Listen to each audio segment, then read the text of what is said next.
What are you doing to level up? Is there more that you want out of life? Is there this inkling inside of you that you've just settled for average? You look at where you want to be, something that you wanted to accomplish, something that was driven from inside, but you've just settled to be where you are? Well, we're here to tell you that you don't have to stay there. It doesn't have to be that way. It's been one hell of a 2020. We've all been through it. So many people have struggled in one way or another. We get it. But we're here to tell you we have created the Couples Academy to help set you up for success in 2021. To create the clarity of what you want, to create the guidance and the mission and purpose that's going to propel you forward. Because once you get that clear, concise picture of what you want, the blueprint of how to get there, a target plan of what actions you need to take with the person who supports you through everything is possible. Now, we're not going to sit here and tell you that we're therapists or that we're even relationship coaches, because we're not. We're energy coaches. But we have created a program for you to show up as an individual to get super laser focused on what your mission is in 2021 and beyond. And we ask you to come and do that with your person, to come together, to create your own missions, to be individuals in your relationship together. On December 1st, we are going to start and launch the Couples Academy for free. No tricks, no ifs, no ands, no what ifs, for free. Because we want to bless everyone. We want to give you the gift of clarity, the gift of action going into 2021, so that can be your year. You don't have to start then, you start December 1st. So that ultimately the new year becomes now. And when 2021 hits, you can be on the trajectory up. If you're going to win at a game, it's all about momentum, and gain momentum going into 2021. We can't wait to meet you guys. Go own it. Go own it. For more information, go to justownit.co. That's justownit.co. On the outside, when you think about NFL athletes, these elite level athletes, everybody thinks there's something really special about all of them. But to be honest, there's a very small number that are actually, we consider just the freaks.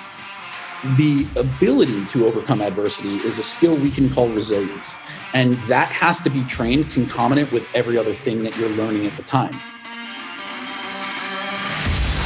This is the Coaches Council, made up of 6 elite coaches dedicated to serving and ending personal struggle for high performers in business, health, and relationships. As a collective, we have built and helped build 6, 7, and 8-figure businesses, dominate in multiple industries, coached and played in professional sports leagues, and developed some of the strongest and most intimate relationships, both professional and personal. This isn't your average podcast. It's for the hungry, the dedicated, the doers, for those that have a dream and truly want that dream to become reality. People who want to take action, leave their ego at the door, and own every level of their life. If that's you, then step into the Coaches Council as we rewrite the truths to living that high performance life. Welcome back to another week of the Coaches Council. John Romanello in his 4-season home in LA, present with a beautiful sweater and beanie because you're sitting in the winter room, I'm guessing. This is the winter room, yes. Here, it's probably like 72 outside. But also consider that, as now an Angelino transplant, my blood is thinned, and it's like if I go outside and in the morning when it's like 62, it's very cold for me. So that's really, it's part of that. I love it. Mr. Sanga, great to see you again. How's Toronto treating you? You got any snow yet? What's up, guys? Well, we had a few flakes a couple of weeks ago, but so far it's been good. We had a warm spell come through here. So knock on wood, things are looking nice so far. I love it. Guys, we got a great episode planned today, really all about fighting through adversity, finding your purpose. And with all my years in athletics, it's something that there's a simple parallel between athletics and entrepreneurship. And the one overarching theme is that you can't just do it half-heartedly. You have to be that 24-hour athlete. You have to be that 24-hour entrepreneur. And if there's anybody that knows anything about that, it's Pratik Patel. Pratik spent all of about 4 seasons as the performance director for the New York Giants. And we're really excited to have Pratik on today and hear more about his story and really about what fighting through that adversity is really all about, and the traits in which athleticism can be brought over into that world of entrepreneurship, and what we can learn and how we can take those strides to be that 24-hour entrepreneur. So Pratik, thank you so much for joining us today. No, thanks for having me on. I don't want to disappoint John, but his 62 degrees he thinks is cold isn't anything to the 25 degrees I woke up here in Kansas. And I went out just like this, so I envy your situation. You've got the thick blood, though. It hasn't thinned. Yeah. Having lived in Kansas and Michigan, you're just used to cold weather. So, you either adapt to it or you stay inside all days. So Pratik, kind of walk us through a little bit. Working with some of the biggest, baddest, most athletic athletes in sport, what have you noticed in terms of the adversity that a lot of these athletes have come up against? Because there's a lot of, in the NFL, you've either got players that show up and they're there for a day, a week, a year, but there's very few that end up making it a solid career, 4, 5, 6, 7 years plus. It's very rare. What is it about their character, the adversity that they're able to fight through, and the steps in which they're able to take that immediately parlays into entrepreneurship, as I know that you've just recently dove headfirst into entrepreneurship as well? Yeah, it's funny because on the outside, when you think about NFL athletes, these elite level athletes, everybody thinks there's something really special about all of them. But to be honest, there's a very small number that are actually, we consider just the freaks that can just show up on their own time, do whatever they want, and still ball out on game day. So you don't have 53 Pro Bowl caliber players on every roster. I mean, you just can't because of the salary cap and the CBA. It would be nice if we were able to do that, invite them all to New York City. It's a glamorous city. Obviously, John knows much about it. Everybody wants to be there. But, I've had the opportunity to get the chance to work with 2 or 3 of them. One's still on the team. But at the core of it, most of these guys are just very average in terms of everybody else in the league. So these guys kind of know what their niche is and what their role is and what they need to do on a daily basis, day in and day out. The ones that can't figure it out, even though they have some athletic ability, those are those first rounders, second rounders that, they play a year or two and then they flame out. And then 6, 7 years down the line, when ESPN is talking about, hey, let's look back at the 2010 draft, and you see all these names and you're like, holy cow, I forgot all about these guys. What happened to this guy? And the thing is, they just don't put it in their heads that they're fighting for their jobs every single day. And they might not have that freakishly skilled ability, strength, speed, power that those 1 or 2 guys every team has to be able to just not be all in with everything they need to do on a day-to-day basis. And having left the team and getting a chance to talk with some of my former players, some of these topics come up about, how they were able to keep a career 6, 7, 8 years up to 11 years. And knowing that, for the last 5 years of their career, they were really running on empty and doing any and everything that they could. And some of it was just, they came to a realization to know that this is, my last chance to make $1 million to $3 million to $5 million a year. And I'm going to have to go all in on doing any and everything that I can to make sure that I secure my place on this team. I show my value to the head coach, to the GM, to the organization, to be able to be kept around, or I put out good film where if I'm on a contract year and it's my time to leave, I can sign somewhere else and still provide value for that team too. So I think it's more of these guys really understanding it, and it has to come from themselves. Like, we can tell them all the time, like, look, you have to be healthy. You have to do X, Y, and Z, keep your body in shape. You have to get sleep. You have to do all these things inside the building, outside the building, but it's really, the onus is on them. And the ones that understand that and either have learned it just by adapting to the situation quickly, or they had a mentor who was an older player on the team or a really good coach or somebody they trusted in their circle, tell them that this is what you need to do. There's no ifs, ands, or buts about it, because this league is so volatile. The roster turns over. I think from 2016, there's only 1 player left on the Giants roster, and that's just in 4 years. So I think that's kind of incredible to actually think about retrospectively. John, you've said this often, and Pratik just hit it on the head. He goes, these athletes that have made it, there's nothing special about them. The majority of them. Yes, they're talented, but at some point in their life, at some point they decided they were going to become an NFL player. At some point they decided that was their purpose, that was their mission. And that singularity of focus became the driving factor for every decision, every choice, and every single thing that they did. And I know you've talked about this often, and it was probably back on like episode 7, where we were talking about finding your purpose and what your mission was as an entrepreneur. And and you straight up said, you have to understand that we all can accomplish whatever we want. We can be whatever we want. You want to be a writer? Be a writer. You want to be a business owner that sells real estate? Do that. You want to be a broker? Do that. You want to be a content creator? Do that. But you have to have that singularity of focus. And I want to come back to you, John, and kind of dig in and bring that parallel together with what Pratik was talking about in terms of what those athletes have to go through. Because as an entrepreneur, there's some days that are not great. There's some days that you have to pick up your boots and take a look at certain things that are going on and really drive through, just as in a day of an NFL athlete or an NHL athlete where you're in a rut, you're in a slump, things aren't working well, and you have to dial in. So what are those things that you have to dial in on, and what do you do on those days where it just becomes tough? Sure. Well, the first thing I want to touch on is something Pratik said, which I thought was so interesting. And he talked about how on every team there's like 1 or 2 freaks that just don't have to do anything. And the rest of the team, the other 51 guys on the team, they're average, but you were really careful with your language, and you said they're average by the standard of the league, which I think is so important to as a distinction, because by any stretch of the imagination, anyone who makes it to the NFL is probably a genetic outlier and a performance-based outlier in some way. And this is where I think you see a lot of people who flame out of the NFL.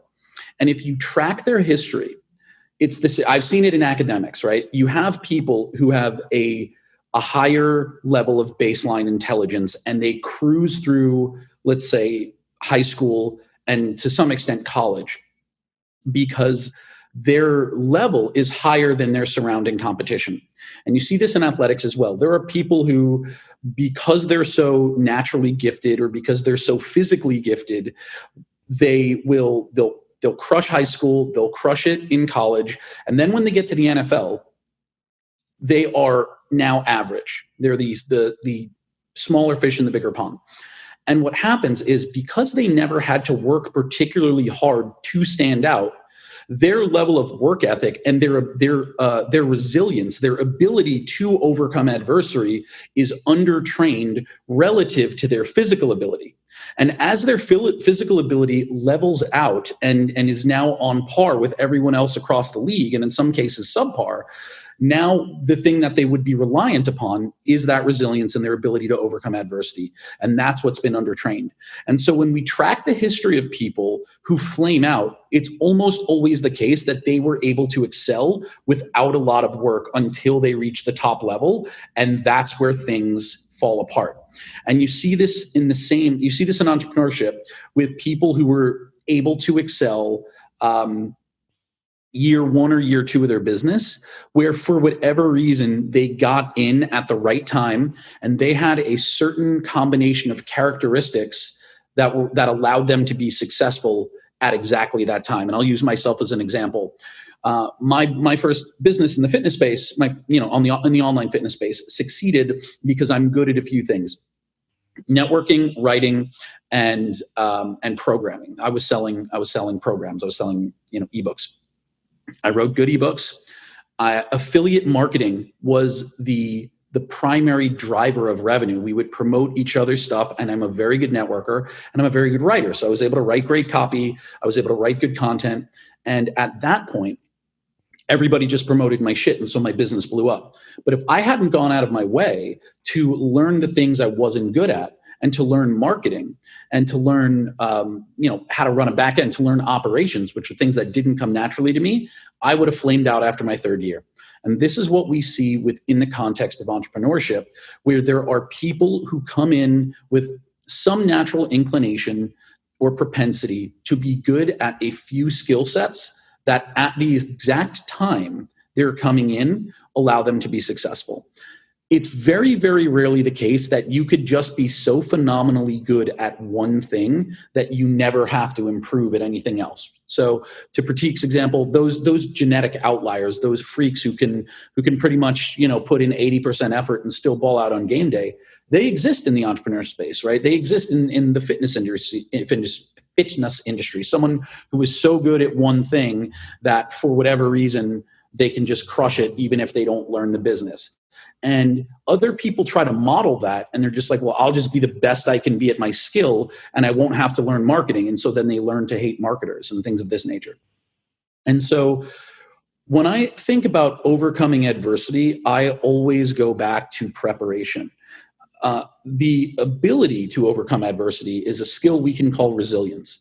And that has to be trained concomitant with every other thing that you're learning at the time. Because at some point, shit's going to go wrong. And you need to be able to focus on that.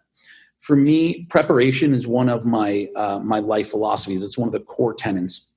And I always go to Churchill, who said, if you don't sweat in peace, you'll bleed in war.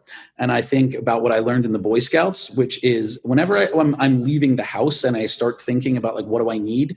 I've always, I have a go bag prepared. I have stuff, but it's always the answer is anytime I'm thinking about bringing a jacket, the answer is it's better to have it and not need it than need it and not have it.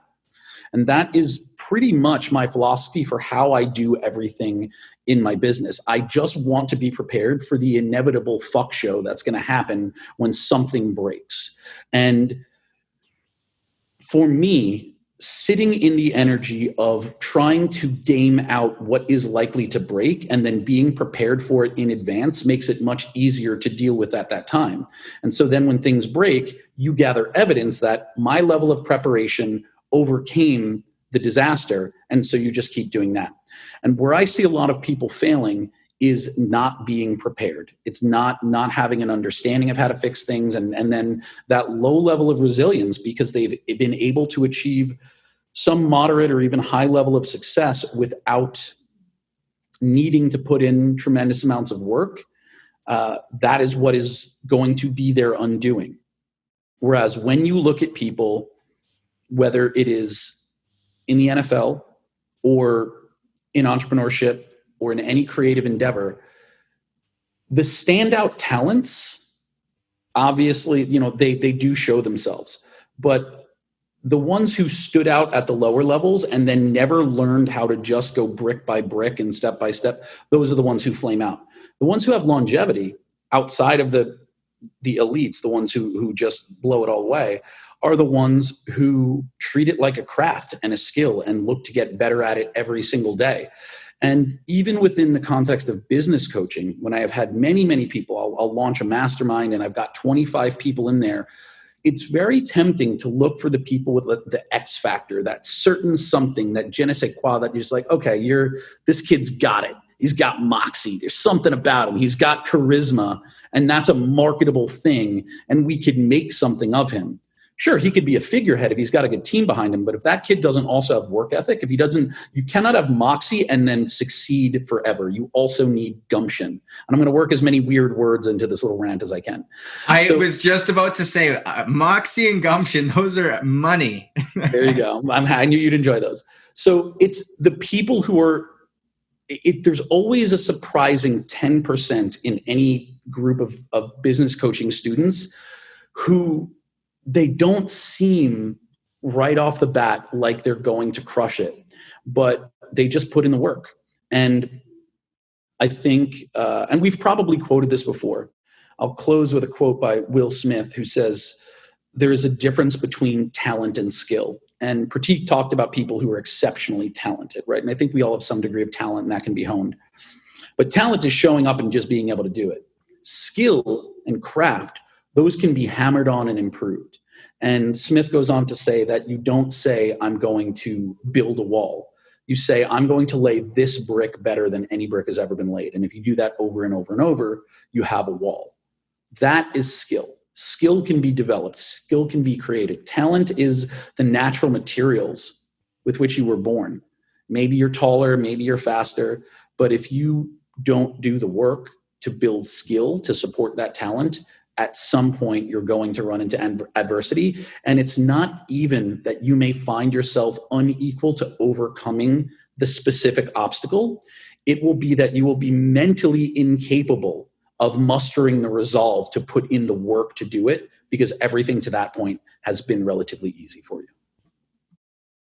I actually have a question for Pratik, because I'm super interested in this. In the entrepreneurial world, what ends up happening is a lot of entrepreneurs end up being solo.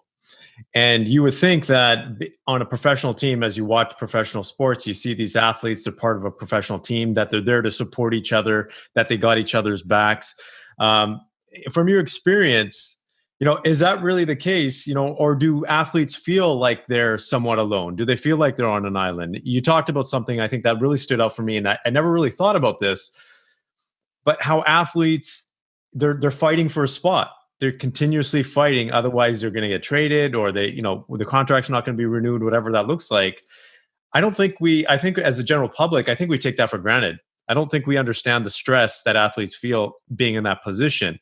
Yes, as entrepreneurs, but I guess my question is, for the athletes out there, does that team environment help them with the resilience, or there are aspects that we just don't see as a general public?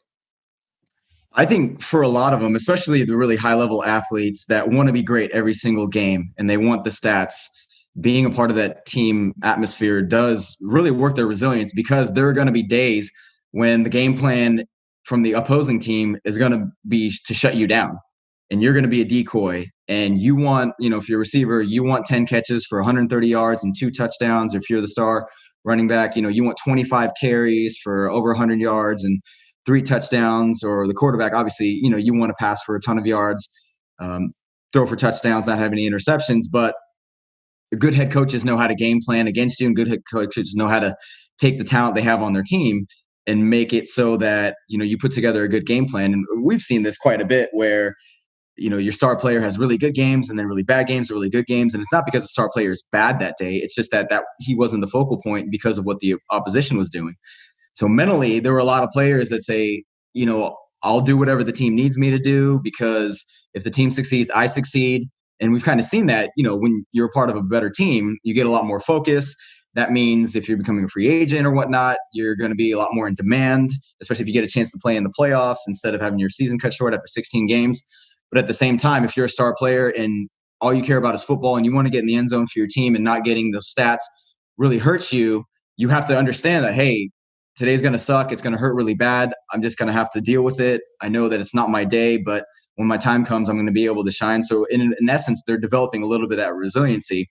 And overall, from what I've seen working with, the Giants, but also commenting with other colleagues around the league about, this whole team dynamic and how much of it is really about the best players versus the entire team as a whole. Those that have their best players as leaders to be able to control the environment and somewhat put their ego aside, because, even some of the worst players have the biggest egos, which is kind of hilarious too, that they're the ones that end up having a lot more success because they're happy for their teammate when they're getting the stats or they're getting the attention, because they know everything comes around. And the team, if they're going to want to succeed, they're going to be calling upon the better players when crunch time happens or late in games, because most of these games are 1-score games. So definitely you see it on both sides, but the more that the player understands what their role is, and knowing that there's going to be adversity, whether it's within a game, whether it's their role on the team, whether it's their stats, being able to control that mindset is really important. Now, we've seen it in the media too, where certain players just become extremely frustrated. That gets out, that gets reported. Teams that get shots at the team, the head coaches, the ownership. And, that's when things go kind of in the opposite direction for that specific player, because, if that player ends up getting traded or is a free agent, and now you bring them on your team, you're going to deal with the same problems if they don't get exactly what they want. And it's the ultimate team sport. It's not about one person. We just saw when Tampa played New Orleans. I mean, Tampa, everybody's talking about this is the team to beat in the NFC, and then they just got crushed. And Tom Brady had a horrible game, and Bruce Arians had a horrible game plan. Now they go back to the drawing board. So I think it's interesting when that dynamic comes together when we're looking at the players as an individual versus the team. Hey, Coaches Council listeners. Coaches Council is partnered with Can I Brands, a trusted sport, fitness, and wellness CBD company. And to be honest, I've been using Can I Sleep all natural CBD oil for probably the last 2.5 years. And the spray specifically has been able to help me get a good night's sleep and truly affect the way I show up every single day to optimize my performance. And that's just not my own personal take on it, because I track my sleep every day with the Whoop Band and have been able to see the trends that have happened. My deep REM sleep has improved, my slow wave sleep has improved, my overall recovery has improved, my HRV is on the upward trend, all the things that we are looking for as entrepreneurs and executives to optimize our performance day in, day out. So their products are trusted by professional athletes and coaches just like us on the council alike. So be sure to check out their website at canibrands.com. That's CANIBRANDS.com, and use the code COACHES20 for 20% off all products just like Can I Sleep and other CBD solutions to help with pain, inflammation, energy, mental focus, and anxiety. Now back to the show. I want to go back to John. You were talking about preparation and overcoming adversity, and taking a look at, as you're kind of coming up, where you start to realize that, man, I've never had any adversity. And we might have a lot of listeners out there that are going, you know what? My business is just growing. My business is just, I got right into it. And God, John just described me. I'm exactly that person. I've found success right away. I found success in a lot of things. I've really never come up against anything. I may have stepped right into a family business that already was there. And to Pradeep's point, a lot of these people are doing it on their own. They're solopreneurs. They're people who don't have that massive team around them like Pratik's talking about, or going into a big corporate space where there are these pieces and cogs in the wheel already in place. So if you're coming up and you're like, God, that's me. That is, I don't know necessarily what I don't know. What are the first steps to correct that so that it doesn't become too late in order to step up to the plate and be able to learn that skill of overcoming adversity to be able to be that elite player? I think the first thing would be bringing on a pair of outside eyes. A lot of people will tell you the first thing you should do is hire a coach, which I think is not necessarily a bad move. But if your business has been growing month over month and it's been going really well, then and you feel like you haven't had any adversity, I would say that you are suffering probably from just being too close to the project. And what might be helpful is an operational consultant. If you are growing rapidly, then there's a lot of stuff that's, if not broken or breaking, then at least poorly built. When you start a business, you are, particularly if let's say you're in the coaching space or some sort of service-based business, you start out designing a one-room apartment for yourself to live in, is more or less what's happening. And as it grows, you put additions on this apartment. You add a bedroom and then a second bedroom, and then there's a bathroom. And after 3 or 4 years, or probably less, of growing month over month, you've made a lot of additions to this. And had you known that it was going to get as big as it did, as fast as it did, and had you had the capital to do so, you would have just designed a house. But now what you have is something that was based on the layout of an apartment and had a bunch of things added to it. And if you were to bring someone else in to inspect it, they would think it was designed by a madman, because you have stairs that lead nowhere. You have to walk all the way around the apartment to get to the bathroom on the other side. There's rooms with no plumbing, because that's what happens when you build quickly. You make a lot of decisions based on what's going to work right now and for the next 6 months, and they're not necessarily gamed out in terms of what is going to be the best for the long term. And having a second set of eyes comes in, either an operational consultant who you can just bring on for maybe just an assessment, or hiring a director of operations who has some experience, you will very quickly begin to see that there's a lot of leak.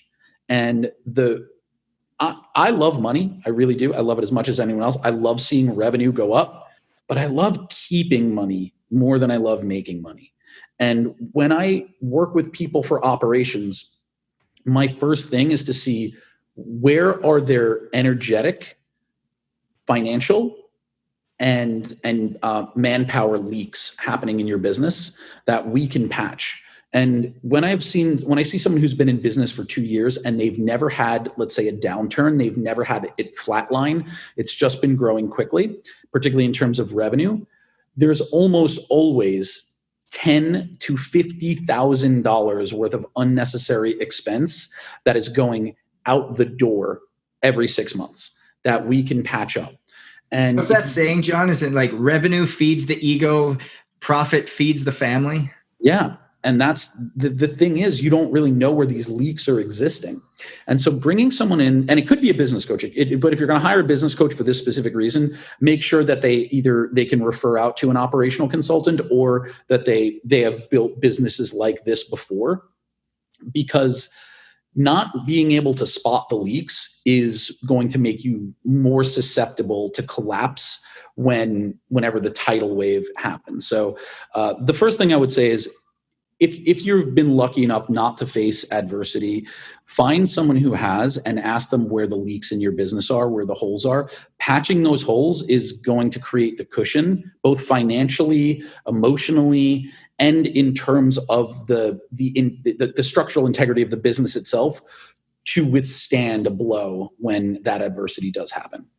The next thing I would do is go out and seek some adversity. Find out where can you make things a little bit tougher in a way that that challenges you. Are you ready to start doing some paid traffic? That's going to be hard. It's a whole other thing to learn. It's a whole business model. And find what are the things we can do that will increase revenue, but probably not for 3 or 4 or 5 months. And if you've been in a business where profit is growing or revenue at least is growing month over month, 12, 15, 18, 24 months at a clip, then all of a sudden having 3 months where you're like really burning cash trying to figure out paid ads, it humanizes things very quickly. But above all, I would just find if you've grown a business very quickly and you've never faced adversity, I would be willing to bet money that I could come in and find out where exactly you have been like bleeding cash or bleeding time with man hours or your own setup in terms of how you're doing things. And if you can save on all 3 of those, your business will continue to grow more quickly. But again, you've put something together piecemeal that now needs cohesion. And so try and rebuild it with that in mind.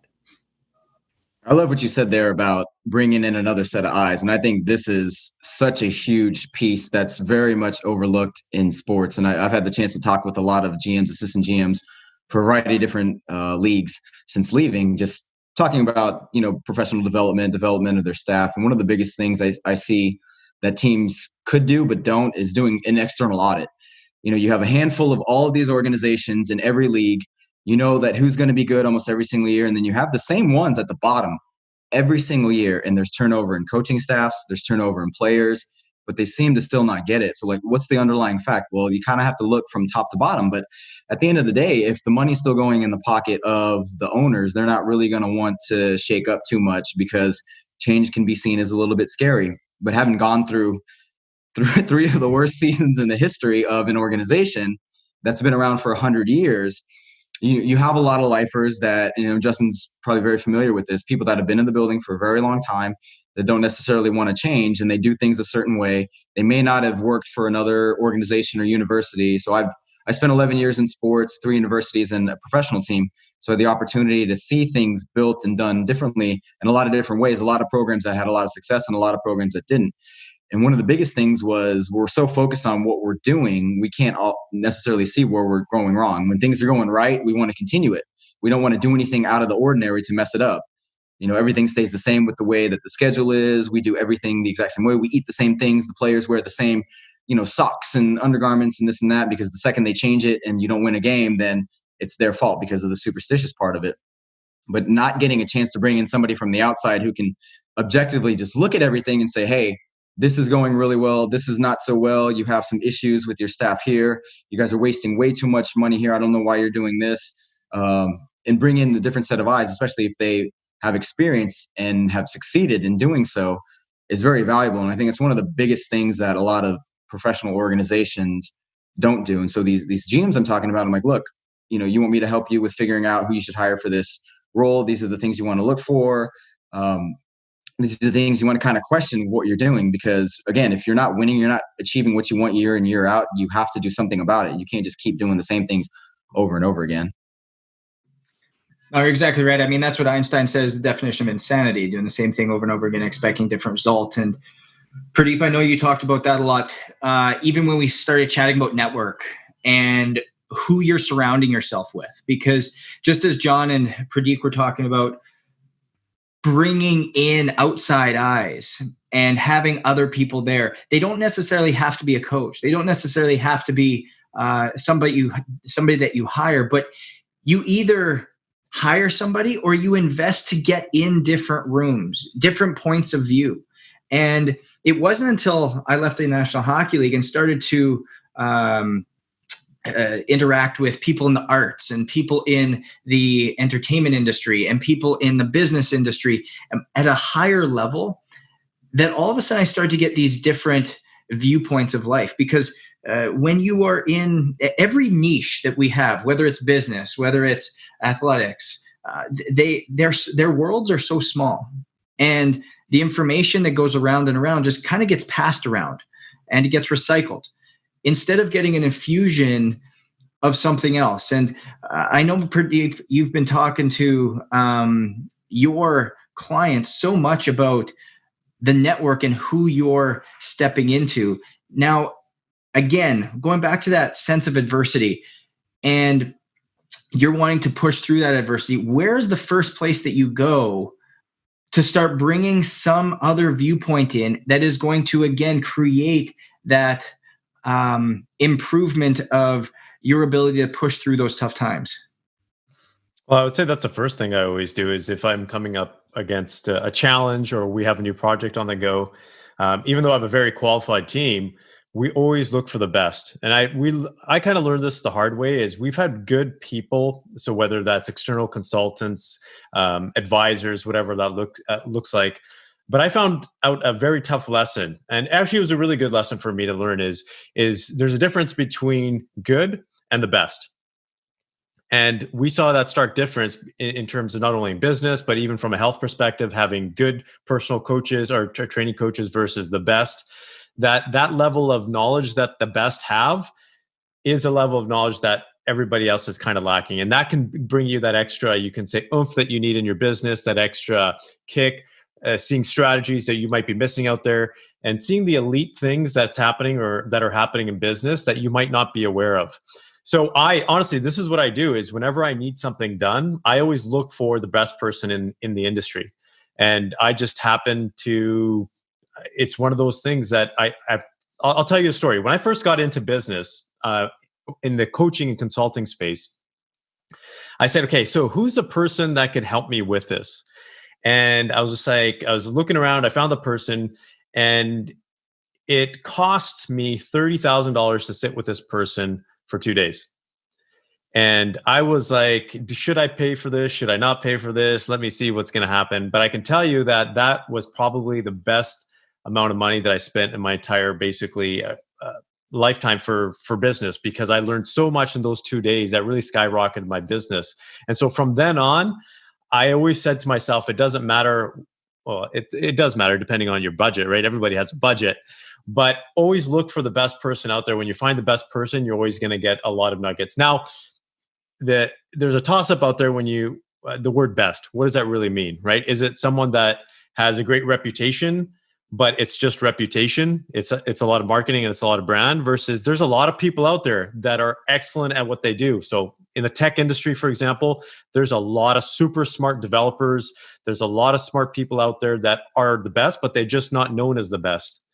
So I would just go and say, do your due diligence in terms of the people you look for. I always find that in a business situation, rather than looking for the strategies and tactics yourself, find someone that can help you, because that will shorten your time frame in terms of execution.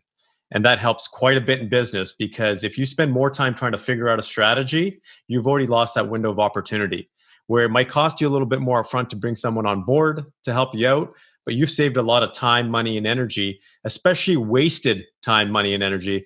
And I'm sure that all of us can appreciate this, and we've all probably had these situations, and probably listeners out there, where we've spent time, money, energy doing something and it hasn't panned out. And what did that do, right? What did that do not only from a monetary perspective, but what did that do to our self-esteem? I just spoke to someone today who is running a business, and they spent $15,000 on Facebook ads over the last 6 months, I think they were saying, and it got them squat. And now they're feeling down and out, because they're like, I spent $15,000 in Facebook ads. I could have spent that somewhere else, and in a place where I know I could have gotten a return. So not only is the money gone, but now their motivation is gone too. So I would just say, go look for someone that can help you out. There's always benefit in doing that. I would say that in terms of looking at the financial aspect of it, like I think that losing $15,000 on Facebook ads, if you look at that, like every entrepreneur will tell you to look at it like a lesson, which, it is, but how much did you learn about Facebook ads? Can you quantify how much you learned and how much you can now make having spent that $15,000? I would rather spend $25,000 or $30,000 on someone who could teach me definitively what's going to work, rather than having to spend $15,000, which is, only 50%, but also all the time and the uncertainty. I will pay twice as much for certainty any day of the week. No, you're exactly right. I mean, we've all been there, and everything from my time coming up in athletics. I mean, Pratik, you've had probably some of the best coaches. You've worked for some of the best coaches. Myself as an athlete, I had some of the best coaches. I worked for some of the best coaches. And then I also had some that weren't that great, and ones that you just had to go and seek something else for. And so for everybody out there who's been put up against a wall, or feels like they see that wall coming, or even worse, you don't see that wall coming, take a step back, take a moment, and bring that level of awareness to you, so that you can plan and make the necessary adjustments to move forward and to create the next possible move in the best way, shape, and form you can, so that you can prepare for that when that adversity comes, and you can start building that skill set up to drive through and build that work ethic and build the true character that is going to take you from point A to point B. And John, I'll give you that one. Tossed up, Hail Mary. Goodness. Okay. Well, I mean, it's really that simple. What it comes down to is that no matter how long you have spent without facing it, adversity is inevitable. As they say in Game of Thrones, winter is coming. Starks are always right eventually. And so you have to be prepared. So whether it is finding someone to point out the weaknesses before they get there, investing in your education, or simply understanding that the good times cannot last forever, adversity is on its way. So whatever you can do to make sure that you can push through it, that is a skill. Resilience is a skill. It is a trait that needs to be honed along the way. So seek it out, sharpen that sword, and be ready. Pratik, thank you so much for joining us today. I know you're a busy man getting ready for that first Thanksgiving with family in a long time. So again, thank you so much for your time, and can't wait to see what comes up next for you. No, I appreciate it. Thanks for having me on. Awesome, guys. Well, stay hungry, stay humble, and we'll see you guys next week.